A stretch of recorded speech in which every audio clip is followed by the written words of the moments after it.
Assalamualaikum sahabat cuan Mimin. Kali ini Mimin mau ceritain alur drama My Horrid Husband.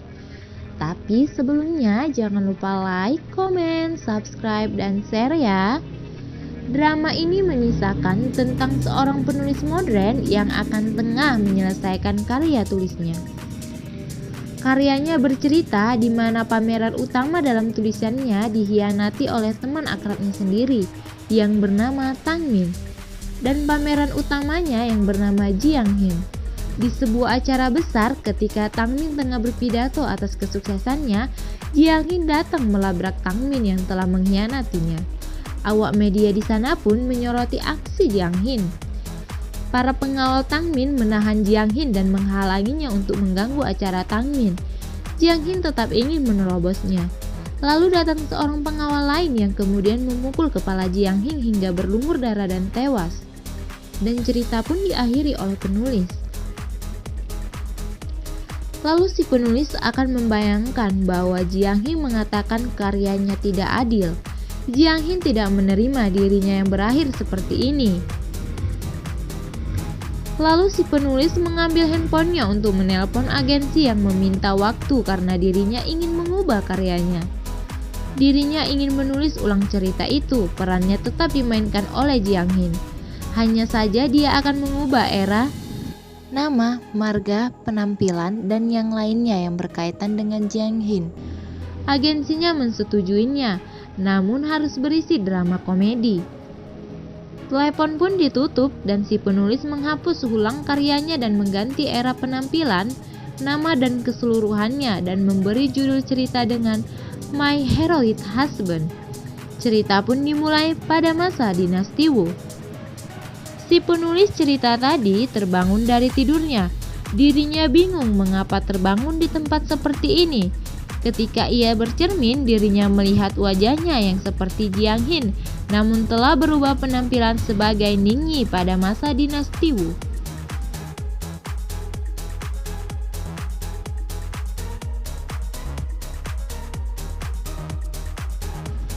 Ketika keluar dari kamar, dirinya melihat suasana luar yang bukan seperti era modern lagi. Semuanya sama persis dengan apa yang ditulisnya pada karyanya. Seorang pelayan terkejut melihat dirinya sebagai tuan menantu yang telah disadarkan diri dari komanya. Dengan bergegas memanggil tabib untuk tuannya, semua pelayannya mengkhawatirkan kondisi dirinya. Pelayan itu mengantarkan obat untuk tuannya. Si penulis itu menanyakan apakah nama pelayan itu Chan. Pelayan itu mengiyakannya. Lalu si penulis itu menanyakan siapa nama dirinya. Pelayan Chen menjawab bahwa nama tuan menantunya adalah Ningyi dan menceritakan semua latar belakang keluarga Ningyi dan juga wanita yang akan dinikahinya setelah Ningyi terbangun dari komanya. Ternyata si penulis itu memerankan peran Ningyi pada masa dinasti Wu. Pelayan Chen memberikan obat pada Ningyi. Di sana, Ningyi melihat bayangan teman akrabnya yang akan mengkhianati dirinya. Ningyi berusaha akan memberikan hal yang baik dan akan memulai dari awal lagi. Karena Ningyi berpikir ini adalah satu kesempatan yang tak boleh disia-siakannya. Ningyi pun meminum obatnya. Ningyi menanyakan di mana tuan putri yang akan dinikahi Ningyi. Pelayan Chen menjawab, tuan putrinya disibukkan dengan pembukaan cabang toko barunya. Pelayan itu membawa Ningyi untuk mencoba pakaian pernikahannya. Ningyi menanyakan bagaimana karakter tuan putri mereka. Apakah dia memiliki kegemaran yang khusus? Lalu Ningyi menabrak guci warna mereka. Dan pelayan Chen menyuruh Ningyi untuk berhati-hati karena pewarna itu adalah buatan tuan putri mereka. Di tempat lain, tuan putri Tan tengah mengelola dan mencampurkan warna di guci mereka, serta memeriksa hasil warnanya dan mengajari para pegawainya dalam mengaduk warna yang indah. Beginilah kesibukan Tan di tokonya, memeriksa hasil kain yang telah dicampur warna mereka dan mengontrol setiap kerja pegawainya di toko. Tiba-tiba datang seorang parubaya yang menyampaikan pada Tan bahwa Ningyi telah sadar dari komanya. Tan begitu senang mendengar berita itu. Tan menanyakan bagaimana lukanya. Pria itu mengatakan bahwa pelayan Chen mengatakan fisik Ningyi terlihat baik-baik saja. Tapi Ningyi tidak bisa mengingat apapun. Tan Er mengatakan ya sudahlah, tidak apa-apa, terpenting baginya adalah Ningyi telah sadarkan diri dan kembali sehat. Tan Er mengutus beberapa orang untuk menjaga Ningyi dan mengabarkan bahwa nanti Tan Er akan kembali ke rumah memeriksa Ningyi. Pria itu mengatakan pada Tan Er bahwa toko ini memang begitu penting, tapi lebih penting lagi pernikahan mereka adalah besok. Tan Er sama sekali belum mencoba pakaian pernikahannya, lalu Tan Er menyuruh Bibi Niu untuk mencoba pakaian pernikahannya karena postur tubuh Bibi Niu sama dengan Tan Er.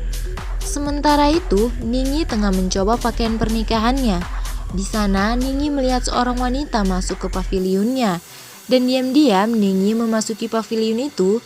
Di sana Ningyi melihat seorang wanita yang tengah berhias memakai pakaian pengantin yang sama dengan Ningyi. Dari belakang terlihat begitu indah dan membuat Ningyi terpesona. Namun ketika wanita itu menghadap Ningyi, ternyata wanita itu sudah tua. Ningyi terkejut dan pergi keluar. Ningyi mengira wanita itulah yang nantinya akan dinikahinya. Pelayan Chen melihat Bibi Niu memakai pakaian pernikahan Tan Er. Pria parubaya mengatakan bahwa Tan Er menyuruh Bibi Niu untuk mencoba pakaian pernikahan itu.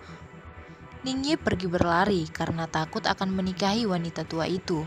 Pelayan Chen dan pria itu heran melihat Ningyi yang membawa tas akan pergi kemana. Mereka mengejar Ningyi yang mencoba melarikan diri. Sujong berkata bahwa Tan Er takkan mungkin bisa berebut dengan Wensing karena Tan Er adalah seorang wanita.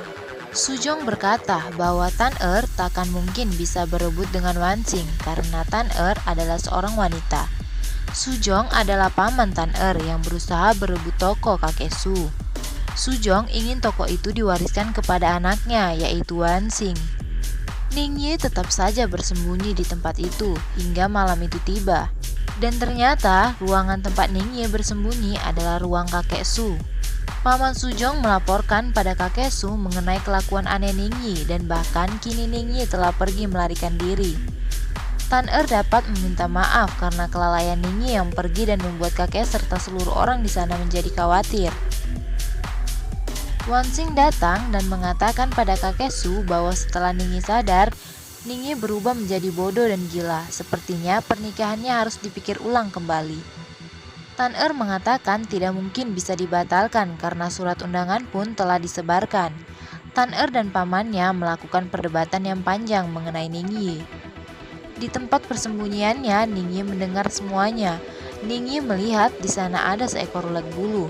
Tan Er mengatakan bahwa pamannya mengatakan itu agar pamannya bisa mengambil alih kepengurusan toko. Tiba-tiba ulat bulu itu masuk ke pakaian Ningyi dan membuatnya merasakan gatal hingga akhirnya meja tempat persembunyian Ningyi bergerak di saat mereka masih melakukan perdebatan keluarga. Para pelayan dan pengawal memeriksanya. Ningyi pun akhirnya keluar dan Ningyi bergerak-gerak. Tan Er dan ibunya melihat ulat yang jatuh dari tubuh Ningyi. Wensing mengatakan pada kakek Su tentang tingkah laku aneh Ningyi dan bahkan mengatakan bahwa Ningyi telah gila. Ningyi menolak pernyataan Wensing dan menangkap semua keburukan Wensing dan juga ayahnya yang ingin merebut pengurus bisnis keluarga Tan Er. Kakek Su menghentikan perdebatan Ningyi dan Wensing dan juga ayahnya dengan mengatakan biarlah untuk saat ini toko diurus oleh Tan Er. Dan saat ini yang seharusnya dibicarakan adalah mengenai acara pernikahan besok. Lalu Ningyi mengambil kesempatan untuk mengajak kakek Su mendiskusikan lagi acara pernikahannya besok. Ningyi meminta untuk bicara empat mata dengan Nona Tan Er dan kakek Su mengizinkannya. Ningyi pergi menemui Bibi Niu karena Ningyi mengira Bibi Niu adalah Tan Er. Ningyi mengatakan bahwa Ningyi sangat mengagumi Nona Tan Er tapi hanya sebagai kakak. Mengenai pernikahan mereka besok, bolehkah untuk kembali kita pikirkan lagi? Lalu Bibi Niu mengatakan bahwa dirinya tidak mengerti apa yang dikatakan oleh Ningyi. Dan Taer yang asli menyaut mengatakan kalau ada hal yang menjanggal Ningyi boleh menanyakan kepada dirinya. Karena dirinya lah Nona Tan Er. Dengarnya Ningyi seperti kepesona dan Ningyi pun mendekati lalu berlutut mengatakan bahwa kakinya terasa sakit karena berdiri terlalu lama. Lalu Tan Er meminta izin untuk membawa Ningyi ke kediaman mereka karena Ningyi belum begitu pulih. Di kediaman mereka kembali mendiskusikan perjanjian nikah kontrak mereka sebelumnya. Sebelum Ningyi terluka dan koma, sebelumnya Ningyi telah menyepakati perjanjian nikah kontrak mereka untuk melunasi seluruh utang-utang keluarga Ningyi. Dan setelah kontrak itu selesai, maka mereka akan bercerai dan seluruh hutang Ningyi dianggap lunas. Mendengar, Ningyi pun mensetujui perjanjian itu dan menyuruh Tan-er untuk membuat perjanjian baru lagi dengannya. Lalu Tan-er pun membuat perjanjian baru itu dengan Ningyi memberikan persetujuannya. Sementara itu, Wansing dan ayah tengah membicarakan Ningyi yang tengah lupa ingatan. Ayahnya Sujong mengatakan demikian besok mereka akan mengetahui apakah Ningyi benar-benar telah lupa ingatan atau tidak. Jika Ningyi tidak mengenali para tamu, pasti akan sangat memalukan.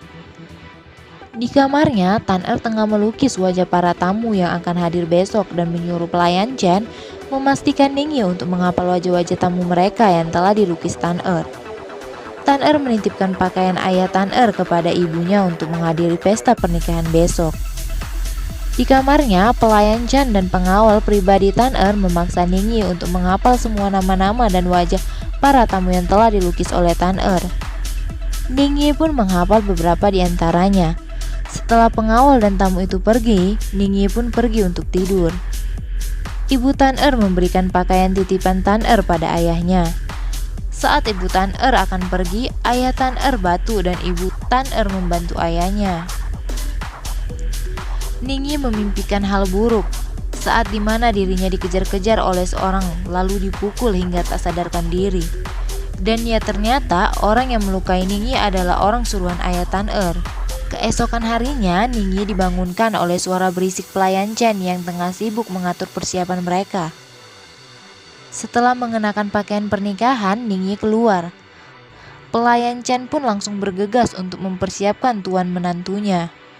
Saat akan berangkat ke acara pernikahan, Ningyi menolak untuk menaiki kereta seperti itu.